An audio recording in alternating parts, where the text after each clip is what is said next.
Il s'agit d'un sublime nom d'Allah, béni et exalté soit-il. Il apparaît plus de 500 fois dans le noble Coran, dans des contextes et des situations différentes et variées. Allah le Très-Haut dit: قل إن صلاتي ونسكي ومحياي ومماتي لله رب العالمين قل أغير الله أبغي ربا وهو رب كل شيء ولا تكسب كل نفس إلا عليها ولا تزر وازرة وزر أخرى ثم إلى ربكم مرجعكم فينبئكم بما كنتم فيه تختلفون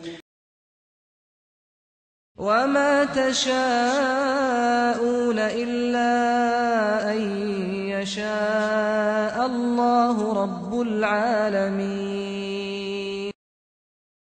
Ar-Rabb, le maître veut dire celui qui détient la suzeraineté sur toutes ses créatures.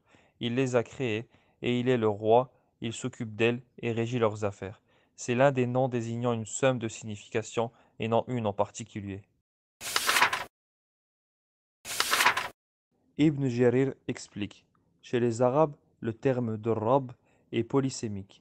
Ainsi, on l'applique au chef qui est obéi. L'homme qui répare quelque chose s'appelle Rabb. Le propriétaire d'un bien en est le Rabb. On peut aussi utiliser cette appellation dans d'autres cas, sauf qu'elle se rattache toujours à l'une de ces trois possibilités. Par conséquent, notre Rabb, qu'il soit glorifié, n'a pas de semblable. Rien n'est égal à lui dans sa souveraineté. Il est le roi auquel appartient la création aussi bien que le commandement.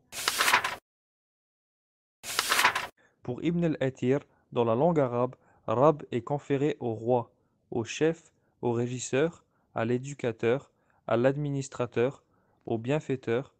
Ce n'est qu'à Allah le Très-Haut qu'on peut le donner sans annexion. À d'autres, il est toujours mis en annexion comme Rab de telles choses. De manière générale, sa suzeraineté concerne toutes les créatures, qu'elles soient pieuses ou impies, croyantes ou mécréantes, heureuses ou malheureuses, guidées ou égarées. Il les élève dans la mesure où il les crée, les nourrit et gère leurs affaires. Il leur octroie des faveurs, leur donne et les prive, les anoblit et les abaisse, il les fait vivre et leur donne la mort. Il leur vient en aide et les abandonne. Il retient et fait preuve de largesse, dissipe les anxiétés et soutient les affligés, et répond à ceux qui sont dans la contrainte. يسأله من في السماوات والأرض كل يوم هو في شأن. Par ailleurs, la foi du serviteur en Allah, en tant que Rabb, exige la sincérité dans l'adoration et l'humilité totale devant lui. إن هذه أمتكم أمة واحدة وأنا ربكم فاعبدون. يا أيها الناس اعبدوا ربكم الذي خلقكم والذين من قبلكم لعلكم تتقون. Parce que Allah est le Seigneur des mondes, cela exige qu'il ne les laisse pas livrer à eux-mêmes et négligés, sans leur donner des ordres ni leur imposer des interdictions. Au contraire, il les a créés pour qu'ils lui obéissent et leur a donné vie afin qu'ils l'adorent. Bienheureux est celui parmi eux qui lui obéit et l'adore.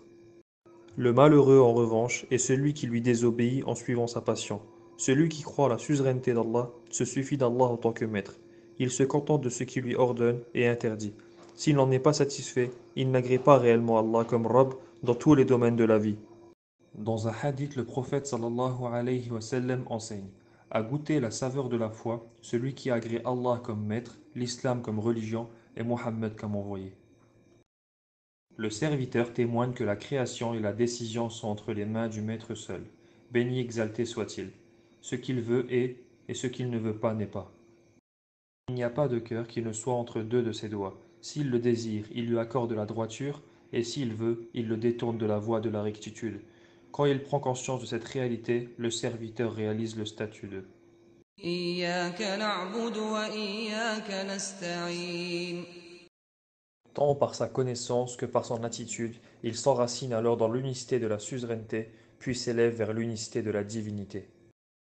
Dès lors qu'il en a la conviction, il n'adopte aucun autre Dieu digne d'adoration que le Rabb. Le cœur s'entache en premier à l'unicité de la suzeraineté avant de se hisser vers celle de la divinité. Allah les informe qu'en lui donnant un associé dans la divinité, ils ne font qu'invalider cette unicité. وَلَئِن سَأَلْتَهُم مَّنْ خَلَقَهُمْ لَيَقُولُنَّ اللَّهُ فَأَنَّىٰ يُؤْفَكُونَ. En d'autres termes, comment peuvent-ils s'écarter de l'attestation qu'il n'y a aucun Dieu si ce n'est Allah seul, et de son adoration alors qu'ils témoignent qu'il n'y a point d'autre maître ni d'autre créateur que lui? قُل لِّمَنِ الْأَرْضُ وَمَن فِيهَا إِن كُنتُمْ تَعْلَمُونَ سَيَقُولُونَ لِلَّهِ ۚ قُلْ أَفَلَا تَذَكَّرُونَ قُلْ مَن رَّبُّ السَّمَاوَاتِ السَّبْعِ وَرَبُّ الْعَرْشِ الْعَظِيمِ سَيَقُولُونَ لِلَّهِ ۚ قُلْ أَفَلَا تَتَّقُونَ قُلْ مَن بِيَدِهِ مَلَكُوتُ كُلِّ شَيْءٍ وَهُوَ يُجِيرُ وَلَا يُجَارُ عَلَيْهِ إِن كُنتُمْ تعلمون سَيَقُولُونَ لِلَّهِ قُلْ فَأَنَّىٰ تُسْحَرُونَ بَلْ أَتَيْنَاهُم بِالْحَقِّ وَإِنَّهُمْ لَكَاذِبُونَ. C'est la preuve la plus évidente de la fausseté du polythéisme, et de la stupidité et de l'égarement dans lequel se trouvent les polythéistes. Allah le Très-Haut est vraiment au-dessus de ce qui lui associe.